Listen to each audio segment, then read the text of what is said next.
Dr. Zethkari's 4 eyes focused on the holographic display floating above his desk. The blue light cast strange shadows across his scaled face as he reviewed the latest entry in the Galactic Predator database. Today marked a special milestone. The 10,000th species had been cataloged and classified. The xenobiologist's claws clicked against his workstation as he scrolled through the impressive collection. Each entry told a story of evolution's endless creativity in producing killers. There were the mantid warriors of Kepler 442b, standing 8 feet tall with razor-sharp limbs that could slice through metal. The shadow stalkers of Proxima Centauri could phase through solid matter to reach their prey. The void swimmers of the Tau Ceti system hunted in the vacuum of space itself, feeding on solar radiation and unwary starship crews. Every predator species followed predictable patterns. They hunted. They killed. They consumed. They reproduced. The database contained detailed information about hunting methods, preferred prey, territorial behaviors, and threat assessments. It was a comprehensive guide that kept the galaxy's civilizations safe from the universe's most dangerous creatures. Zethkari felt pride in his work. As the head xenobiologist for the Galactic Council, he had personally overseen the classification of over 3,000 species. His team had developed the standardized threat assessment protocols used across known space. When merchant ships needed to know what dangers lurked on unexplored worlds, they consulted his database. When military forces planned expeditions into hostile territories, they relied on his classifications. The communication device on his desk chimed with an incoming message. A new species required classification following first contact protocols. Zethkari's excitement grew as he opened the file. New predator species were rare discoveries these days. Most of the galaxy's dangerous creatures had already been cataloged. The preliminary report came from Contact Team Gamma 7, stationed near a small yellow star in the Outer Rim territories. They had encountered a species calling themselves humans from the third planet of their system, designated as Earth in their native language. Zethkari began reading the initial observations. Humans were bipedal mammals, averaging 6 feet in height with relatively weak physical capabilities compared to most predator species. They possessed no natural weapons like claws or fangs. Their bite force measured significantly lower than comparable species. They lacked protective scales, shells, or thick hide. Most interesting, they seemed to be omnivores rather than pure carnivores. The xenobiologist frowned as he continued reading.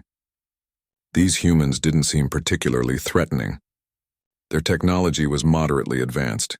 They had achieved faster-than-light travel and basic energy weapons, but nothing exceptional. Their social structure appeared typical for pack-hunting species, with loose hierarchical groups and territorial tendencies. But something nagged at Zethkari as he reviewed the behavioral observations. The contact team had noted several unusual interactions between humans and other life forms on their planet. The reports mentioned humans living alongside other creatures in their dwellings, but the descriptions were confusing and seemed to contain errors. According to the field notes, humans shared their living spaces with large carnivorous mammals. The report described creatures with powerful jaws and pack-hunting instincts that should have been competing with humans for resources or actively hunting them. Instead, these creatures appeared to be living peacefully within human settlements. Zethkari checked the species identification codes referenced in the report. His database showed that Earth contained several apex predator species that should have posed significant threats to human populations. Large felines with retractable claws and ambush hunting capabilities, canine pack hunters with bone-crushing bite forces, even reptilian predators with venomous capabilities. Yet the contact team's observations suggested these predators were somehow coexisting with humans rather than preying upon them.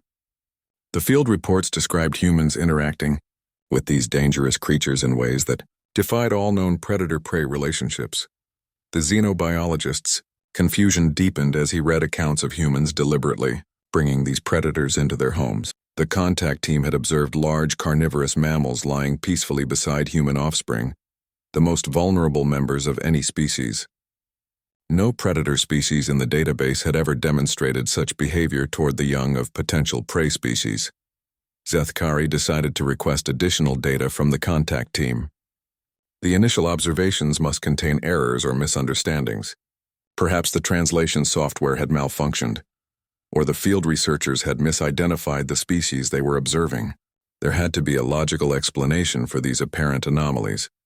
While waiting for the additional information, Zethkari began preparing the standard classification template for humans. Based on their physical capabilities and technological development, they would likely receive a moderate threat rating. Their omnivorous diet and pack behavior suggested they were opportunistic hunters rather than specialized predators. The response from Contact Team Gamma 7 arrived faster than expected. The team leader, Commander Vextai, had attached video recordings to support their initial observations. Zethkari activated the first file and watched in growing amazement. The recording showed a human dwelling from the inside. A young human, barely past the infant stage, was crawling across the floor. Lying nearby was a large carnivorous mammal that the database identified as a domesticated subspecies of an apex pack predator. The creature's jaws could easily crush the child's fragile bones, yet it remained motionless as the young human grabbed its fur and attempted to climb onto its back. Even more shocking, an adult human watched this interaction with apparent pleasure rather than alarm. The adult made soft vocalizations that seemed to encourage both the child and the predator. When the young human lost balance and fell, the carnivore gently nudged the child with its nose in what appeared to be protective behavior. Zethkari replayed the recording several times, unable to process what he was seeing. In 10,000 classified species, not one had ever demonstrated this type of relationship with potential prey. Predators consumed their prey. They didn't protect it, nurture it, or live peacefully alongside it. The second video file showed an even more puzzling scene. Multiple humans gathered in a large space while enormous predatory mammals ran freely among them. The creatures showed no signs of hunting behavior despite being surrounded by potential prey.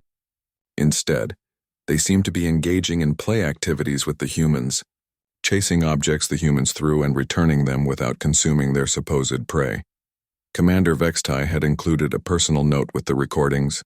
Dr. Zethkari, I know these observations seem impossible, but we verified them repeatedly.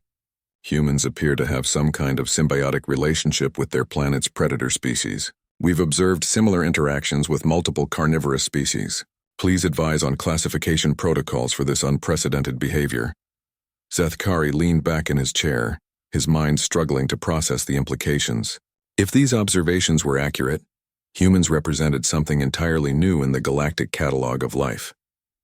They weren't just another predator species following established patterns. They had somehow transcended the fundamental rules that governed predator-prey relationships. Throughout known space, the xenobiologist realized he was looking at the beginning of what might be the most important discovery in the field of xenobiology. These humans had achieved something no other species had ever managed. They had turned their planet's apex predators into willing companions. As he began drafting his preliminary analysis, Zethkari couldn't shake the feeling that humanity represented more than just an interesting anomaly. There was something deeply unsettling about a species that could convince natural-born killers to live peacefully in their homes and protect their young. To the galaxy might need to prepare for an entirely new type of predator.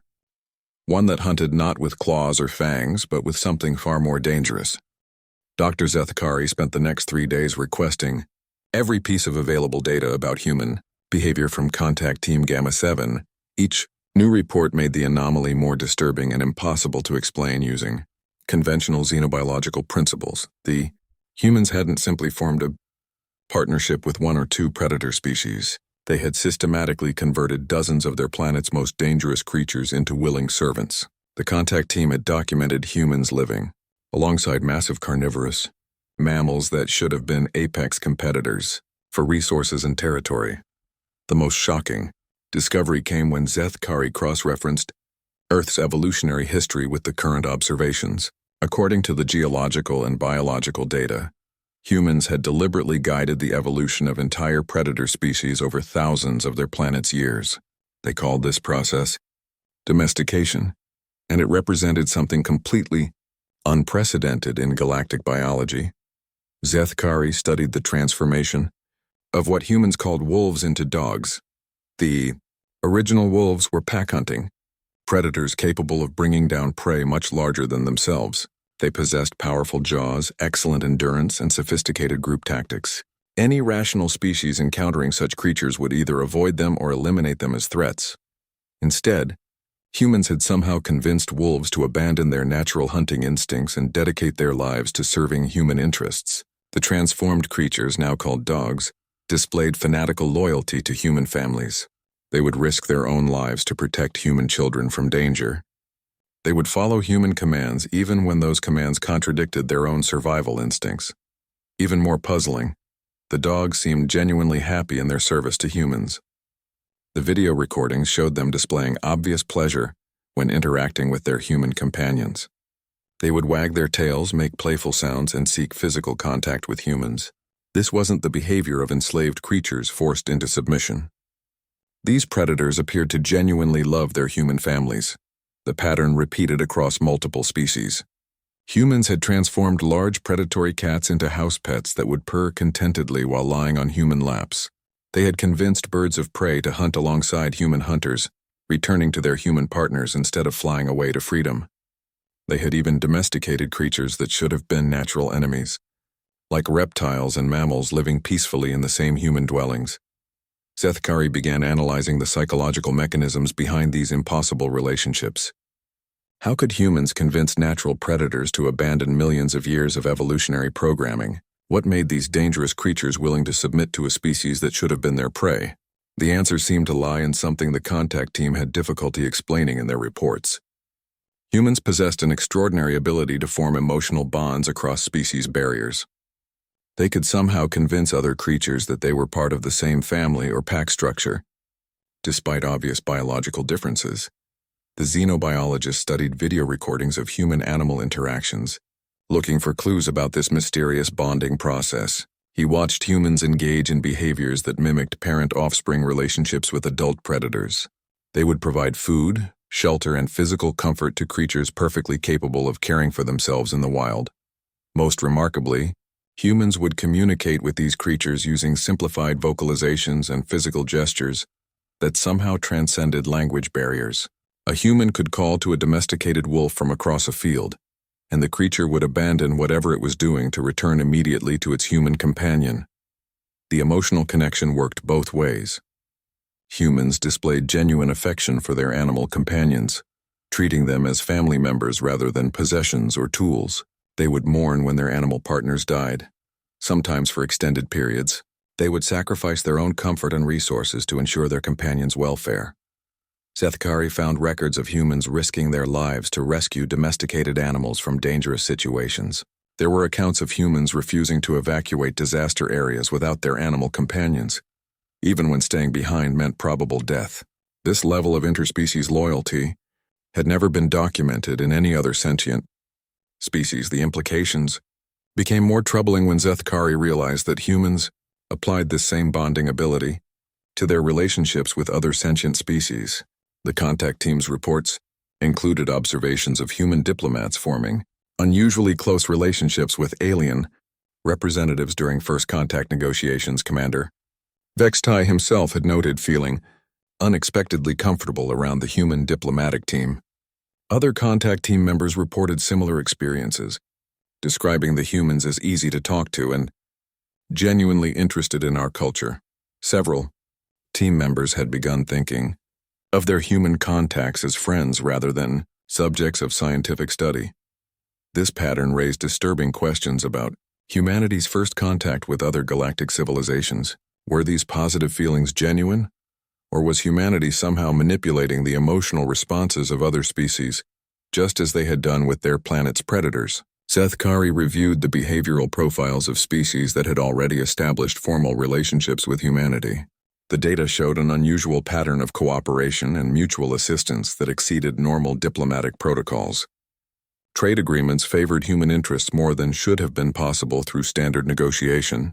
Military alliances included provisions for mutual defense that seemed disproportionate to humanity's actual military capabilities. Most concerning, representatives from multiple species had begun requesting human advisors and cultural exchange programs. These requests came from civilizations that had initially approached humanity with caution or suspicion, only to become enthusiastic partners after extended contact. The xenobiologist began to understand that humanity's domestication of Earth's predators was not just an interesting biological curiosity. It was evidence of a fundamental capability that made humans potentially the most dangerous species in the galaxy. They possessed a natural ability to convert enemies into allies, competitors into willing servants. Zethkari tried to imagine what the galaxy might look like if humanity continued expanding their influence using these techniques. How many species would voluntarily submit to human leadership while believing they were entering into equal partnerships? How many civilizations would find themselves protecting human interests without fully understanding why they felt compelled to do so? The doctor realized he was looking at a form of predation completely unknown to galactic science. Humans didn't need to physically overpower their prey. They didn't need superior technology or overwhelming numbers. They could simply convince their targets to want to serve human interests. As he prepared his preliminary analysis for the Galactic Council, Zethkari struggled to find appropriate classification categories for this unprecedented behavior. Humanity represented something entirely new in the taxonomy of galactic life, a species that hunted by making their prey love them. The most disturbing aspect of the entire phenomenon was that it seemed to work on a subconscious level. The domesticated animals on Earth appeared genuinely happy in their relationships with humans.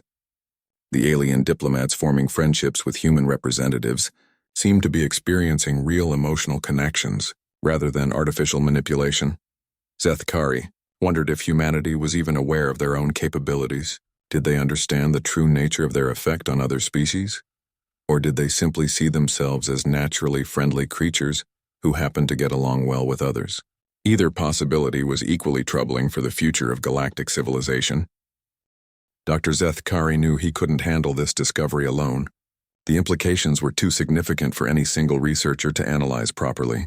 Within hours of completing his preliminary findings, he had sent urgent communications to the galaxy's most respected xenobiologists, requesting an emergency consultation. The response was immediate and overwhelming. Scientists from across known space dropped their current research projects to participate in what was already being called the most important xenobiological discovery in galactic history. Within 2 standard days, representatives from 12 major civilizations had gathered at the Galactic Council's research facility. Dr. Mishara, the Mantid Empire's leading behavioral specialist, arrived first. Her compound eyes reflected skepticism as she reviewed Zethkari's initial data. The Mantids were pure predators themselves, and their entire culture was built around the concept of consume or be consumed. The idea that any species could convince predators to serve willingly seemed impossible to her warrior mindset. Professor Quilneth from the Crystal Gardens brought a different perspective. His people were highly advanced telepaths who had spent millennia studying consciousness and mental manipulation techniques. If any species could understand how humans achieved their impossible relationships, it would be the crystalline beings who could read thoughts across vast distances. The emergency panel also included Dr. Yithogoth, whose slug-like people had survived by being the galaxy's premier experts on biological adaptation. The Flowing Ones had cataloged more evolutionary strategies than any other civilization, making them uniquely qualified to analyze humanity's domestication achievements. As the distinguished scientists gathered in the council chamber, Zethkari presented his complete findings. The holographic displays showed Earth's predators in their natural state, followed by footage of the same species living peacefully in human homes.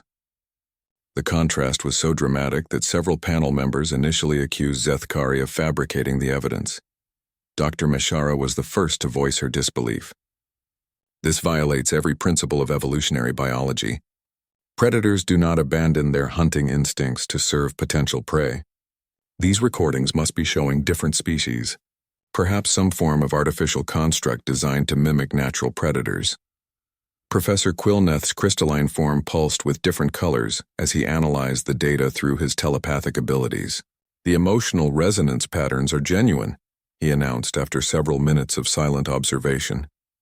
These creatures are experiencing real affection and loyalty toward their human companions.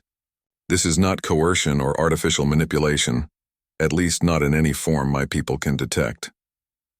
Dr. Yithogoth extended sensory tendrils toward the holographic displays, his species' unique ability to analyze biological information through electromagnetic fields. The genetic markers are consistent with known predator species, he confirmed. However, these creatures have undergone selective modifications over many generations. The humans have been guiding their evolution deliberately. The panel spent hours reviewing every piece of available evidence. They analyzed brain scans of domesticated animals, studied hormone levels during human-animal interactions, and examined the behavioral changes that occurred during the domestication process. Each new piece of data confirmed the impossible reality. Humans had somehow convinced their planet's apex predators to abandon their natural roles and become willing servants. Dr. Mishara remained the most skeptical member of the panel. Even if we accept that humans can domesticate lower life forms, she argued, this ability should not translate to interactions with sentient species. Intelligent creatures have mental defenses against manipulation that simple animals lack. Professor Quilneth's form darkened to a deep purple, indicating serious concern. I have been monitoring the emotional states of our contact teams during their interactions with humans, he revealed. The patterns are remarkably similar to those shown by domesticated Earth animals. Our people are developing genuine emotional attachments to their human contacts. This revelation sent shockwaves through the assembled scientists. If humans could affect other sentient species the same way they influenced animals, the implications for galactic security were staggering. The panel immediately voted to expand their investigation beyond Earth's domesticated animals to include human interactions with alien civilizations. Dr. Zethkari coordinated with intelligence agencies from multiple governments to gather information about humanity's diplomatic relationships. The data that emerged painted a disturbing picture of human influence spreading across known space through seemingly innocent cultural exchanges and trade agreements. The Altarian Trade Federation had been among the first to establish formal relations with humanity. Initial negotiations had been cautious and professional, with both sides maintaining appropriate diplomatic distance. However, recent communications showed Altarian officials referring to their human counterparts as trusted friends and valued partners. Trade agreements had been modified repeatedly to favor human interests, with Altarian negotiators apparently suggesting these changes themselves. The Vegan Colonial Authority had experienced similar developments. Military cooperation agreements that should have taken years to negotiate had been finalized within weeks of first contact. Vegan commanders reported feeling protective toward human colonies and had volunteered their forces to guard human settlements without being asked. Most troubling of all, the notoriously aggressive Mantid warrior clans had begun requesting human cultural advisors to help with internal social development projects. The Mantids had never before shown interest in external cultural influences, yet they were now eagerly learning human customs and social practices. Dr. Yithagoth presented biological analysis of brain scans from various species after extended contact with humans. The results showed increased activity in regions associated with pack bonding and protective instincts. Even more alarming, these changes appeared to be permanent, persisting long after direct contact with humans had ended. Humans are somehow hijacking the social bonding mechanisms that evolved to promote cooperation within species. Dr. Yithagoth explained to the stunned panel. They can trigger these responses across species barriers, creating artificial pack bonds that override normal competitive instincts. Professor Quilneth added his own disturbing observations. The emotional manipulation appears to be unconscious on the humans' part. They genuinely believe they are simply being friendly and establishing normal diplomatic relationships. This makes their influence even more dangerous, as they have no awareness of the psychological changes they are causing in other species. The panel realized they were dealing with a species that had evolved the ultimate predatory strategy. Humans didn't need superior physical capabilities or advanced technology to dominate other species. They could simply make their targets want to serve human interests, and their victims would never realize they had been influenced. Dr. Mishara finally accepted the evidence, though her warrior instincts rebelled against the implications. If humans can convert any species into willing allies, they represent an existential threat to galactic independence. Every civilization that interacts with them risks losing their autonomy without even realizing it. The emergency panel faced an unprecedented decision. How should the galaxy respond to a species that could potentially convert any enemy into a friend? Traditional military responses seemed inadequate against an opponent who could convince their attackers to switch sides. Even more troubling, several panel members admitted to feeling positive emotions toward humanity, despite their growing understanding of human capabilities. Professor Quilneth confessed that he found himself hoping the investigation would find reasons to trust humans rather than fear them. As the investigation continued, it became clear that humanity represented something entirely new in galactic evolution. They were apex social predators whose primary weapon was the ability to make other species love them. The question now was whether the galaxy could find a way to coexist with such a fundamentally dangerous yet seemingly benevolent species. The panel agreed that immediate action was required to prevent humanity from unknowingly conquering the galaxy through friendship. But first, they needed to understand the full scope of human influence and develop protocols for protecting other species from their irresistible charm. The emergency xenobiology panel's preliminary findings sent shockwaves through the highest levels of galactic government.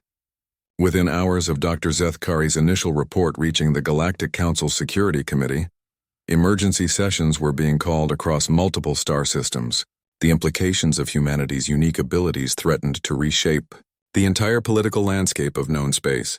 Admiral Corthax of the Hegemony Defense Force was the first military leader to grasp the strategic implications. As he reviewed the scientific data in his war room aboard the flagship Devastator, his tactical mind immediately began calculating the potential consequences of humanity's social manipulation abilities. If these findings are accurate, he addressed his staff officers, humanity represents a threat unlike anything we've encountered in galactic history. They don't need superior firepower or advanced technology to conquer their enemies. They can simply convince us to surrender willingly. The Admiral's concerns were shared by military leaders across the galaxy. Traditional defense strategies assumed that hostile species would reveal their intentions through aggressive actions. Military buildups, territorial expansion, or diplomatic ultimatums. Humanity offered none of these warning signs. Instead, they approached other civilizations with apparent friendship and genuine interest in peaceful cooperation. General Vex Thera of the Mantid warrior clans found the situation particularly disturbing. Her people had built their entire culture around the concept of honorable combat between worthy opponents. The idea of being defeated through emotional manipulation rather than superior skill violated everything the Mantids valued. We can defend against physical attacks and technological superiority, she reported to the Mantid High Command. We cannot defend against an enemy that makes us want to protect them instead of fighting them. Our warrior traditions offer no guidance for this type of threat. Intelligence reports from across the galaxy began confirming the panel's worst fears. Everywhere humans had established diplomatic relations, the same pattern emerged.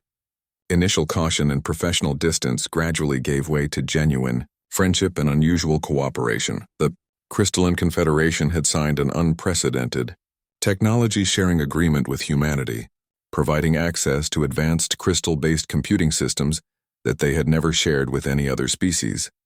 When questioned about this decision, Confederation leaders insisted that humans had demonstrated exceptional trustworthiness and mutual understanding. The aquatic republics had opened their sacred breeding grounds to human researchers, allowing access to sites that had been forbidden to outsiders for thousands of years.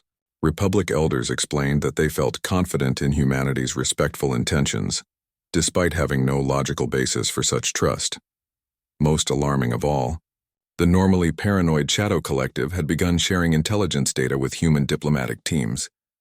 The Shadow Collective had spent centuries maintaining absolute secrecy about their operations, yet they were now voluntarily providing sensitive information to a species they had known for less than a galactic standard. Dr. Mashara presented her analysis of these developments to an emergency session of the Galactic Security Council. Her compound eyes reflected the chamber's emergency lighting as she delivered her grim assessment. Humanity is conducting the most successful conquest in galactic history, she announced to the assembled representatives. They are not using weapons or force. They are not making demands or issuing threats. Instead, they are systematically converting every major civilization into willing allies who will gladly serve human interests. The evidence was overwhelming and undeniable. Economic data showed trade agreements increasingly favoring human colonies. Military cooperation treaties provided humanity with protection, far exceeding their actual defensive contributions. Cultural exchange programs were spreading human influence throughout galactic society while giving humans access to the most sensitive aspects of alien civilizations. Ambassador Tlethara from the Neutral Zone Coalition raised the question that terrified everyone in the chamber. Are we already under human influence? How can we trust our own judgment about humanity when their primary ability is to manipulate our emotional responses to them? The question created a psychological crisis among the galactic leadership. Every positive feeling toward humans now became suspect. Every decision to cooperate with human initiatives could be evidence of manipulation rather than rational policy. The very act of trying to analyze humanity's influence might itself be compromised. If humans had already affected their judgment, Professor Quilneth's latest telepathic analysis provided disturbing confirmation of these fears. Brain scans of diplomats who had worked with humans showed permanent changes in neural pathways associated with trust and cooperation. These individuals genuinely believed their positive feelings toward humanity were based on rational assessment rather than psychological manipulation. The most insidious aspect of human influence, Professor Quilneth reported, is that their victims never realize they have been affected. The emotional bonds feel completely natural and justified. Even now, knowing what we know about human capabilities, I find myself hoping we can find a peaceful solution that allows continued cooperation with this fascinating species. The professor's admission highlighted the terrible dilemma facing galactic civilization. How could they protect themselves from a species whose very presence made them want to trust and cooperate? Traditional defensive measures seemed useless against an opponent who could turn defenders into willing accomplices. Military analysts began developing contingency plans for containing human expansion, but every strategy faced the same fundamental problem. Any forces sent to monitor or restrict human activities would inevitably be exposed to human influence themselves. Within weeks or months, those forces would likely become advocates for human interests rather than defenders against human expansion. The psychological warfare implications were staggering. Humanity could potentially convert entire military fleets simply by sending diplomatic teams to establish friendly relations with crew members. Enemy commanders could be turned into allies through social interaction disguised as formal negotiations. Economic advisors painted an equally disturbing picture of humanity's growing influence in galactic commerce. Human traders were establishing partnerships that gave them access to strategic resources and trade routes throughout known space. More troubling, these partnerships were proposed by the alien parties themselves, who seemed eager to share their economic advantages with their new human friends. The Galactic Council faced an unprecedented decision about how to respond to this unique threat. Some representatives argued for immediate quarantine protocols to prevent further human expansion. Others insisted that humanity's benevolent intentions made such measures unnecessary and potentially provocative. Admiral Korthax advocated for a military solution while it was still possible. Every day we delay action makes the situation worse, he warned the Council. Human influence is spreading exponentially as more species fall under their social manipulation. Soon we may lack the independent judgment necessary to resist their expansion. However, other voices in the Council argued that military action against apparently peaceful humans would be morally wrong and politically disastrous. How could they justify attacking a species that had shown no aggressive intentions and had brought obvious benefits to their diplomatic partners? The debate revealed the true genius of humanity's unconscious strategy. They had made themselves so valuable as allies and so appealing as friends that taking action against them seemed both unnecessary and wrong. Even species that understood the threat found themselves reluctant to act against humans who had shown them nothing but kindness and respect. As the emergency sessions continued, reports arrived of new civilizations requesting formal diplomatic relations with humanity. The Spiral Arm Confederacy had sent a delegation to Earth specifically to establish cultural exchange programs. The Rimworld Alliance was negotiating for human advisors to help with internal political reforms. The galaxy was rushing to embrace humanity while its leaders struggled to understand the implications of that embrace. The most successful conquest in galactic history was occurring through handshakes and smiles rather than weapons and threats. Time was running out to develop an effective response to humanity's influence before that. Influence became so widespread that resistance would be impossible. The galaxy needed to find a way to coexist with apex social predators whose greatest weapon was making their enemies love them. After weeks of heated debate and careful analysis, the Galactic Council reached a decision that would reshape how the galaxy understood the nature of predation itself. Dr. Zethkari stood before the assembled representatives as they prepared to make the most significant update to the Universal Predator Database in its history. The chamber fell silent as council. Chairman Vorthak called the session to order. Representatives from hundreds of worlds watched as the holographic display showed humanity's new classification entry. For the first time in galactic history, a species would be categorized using entirely new parameters that acknowledged a form of predation previously unknown to science. Dr. Zethkari activated the database update and read the new entry aloud. Species Homo sapiens. Classification Apex Social Predator. Primary hunting method. Conversion of potential threats into symbiotic partners through unconscious emotional manipulation. Threat level. Extreme. Specializes in making other species want to serve human interests. The classification included detailed warnings that sent chills through the assembled diplomats. The entry noted that humans possessed an unprecedented ability to form emotional bonds across species barriers, effectively hijacking the social instincts that had evolved to promote cooperation within individual species. Recommend extreme caution in all interactions. Dr. Zethkari continued reading. This species has demonstrated the ability to permanently alter the neural pathways of other sentient beings, creating artificial pack bonds that override normal competitive instincts. Affected individuals will not realize they have been influenced and will genuinely believe their positive feelings toward humans are based on rational assessment. The database entry included a psychological profile unlike anything previously recorded. Humans were described as unconsciously implementing the most sophisticated social manipulation strategy in galactic history.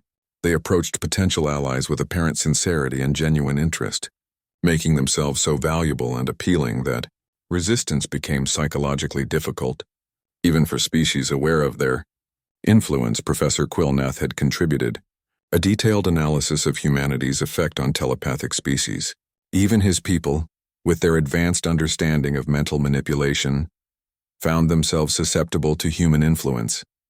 The Crystalline Beings report noted that humans seem to operate on emotional levels that bypassed conscious mental defenses. Human influence appears to target fundamental social bonding mechanisms that exist below the threshold of conscious awareness, his analysis explained.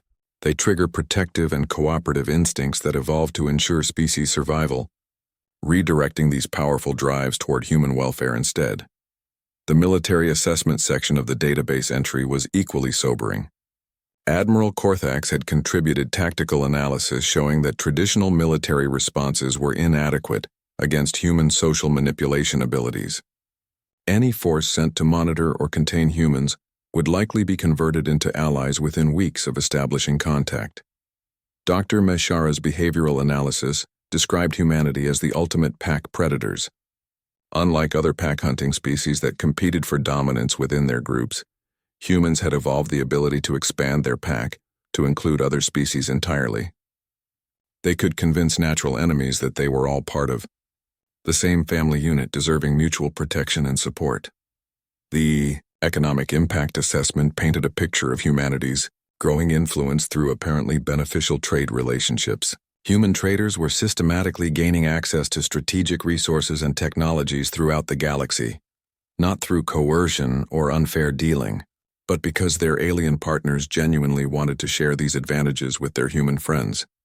Most disturbing of all, the database entry included a section on humanity's relationship with their own planet's predator species. The documentation showed that humans had spent thousands of years perfecting their social manipulation abilities on Earth's apex predators before applying these same techniques to galactic civilizations. The transformation of wolves into dogs was presented as a case study in humanity's methodology. The process had taken generations of selective breeding and social conditioning, gradually redirecting the wolves' pack loyalty from their own kind to human families. The end result was a species of former predators who would die, protecting human children rather than hunting them. Dr. Yithogoth's biological analysis revealed that similar neural pathway modifications were occurring in alien species after extended contact with humans. Brain scans showed increased activity in regions associated with trust, cooperation, and protective instincts. These changes appeared to be permanent and were passed down to offspring, who had never directly interacted with humans. The database classification included a warning that became known throughout the galaxy as the human paradox. This species represents the greatest threat to galactic independence, while simultaneously providing significant benefits to their allies. Their victims experience genuine improvement in their quality of life and social development, making resistance seem both unnecessary and harmful. As Dr. Zethkari completed the database entry, the full scope of humanity's unconscious conquest became clear to everyone in the chamber. Reports were already arriving of new civilizations requesting human advisors, cultural exchange programs, and formal alliance agreements. The Outer Rim territories had submitted a formal petition, requesting human assistance with their colonial development projects. The Merchant Guild Consortium was negotiating exclusive trading partnerships with human colonies, offering access to rare materials and advanced technologies in exchange for human expertise in social organization and conflict resolution. Guild representatives described humans as natural peacekeepers, whose presence seemed to reduce tensions between competing factions. Even more concerning, the Warrior Academy of the Mantid Empire had requested human instructors to teach courses on alternative conflict resolution methods. The Mantids, who had built their entire civilization around the concept of honorable combat, were voluntarily seeking to learn human approaches to social interaction. Ambassador Tlethara from the Neutral Zone Coalition delivered the most sobering assessment of humanity's growing influence. We are witnessing the transformation of galactic civilization itself. Humanity is not conquering the galaxy through force or technology. They are changing what it means to be galactic citizens by making us all want to be better friends and allies.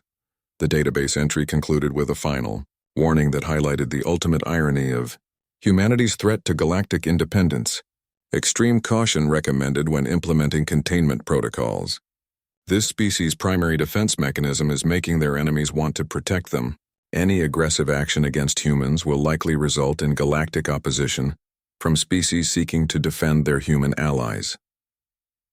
As the council session ended, Dr. Zethkari reflected on the strange turn his career had taken.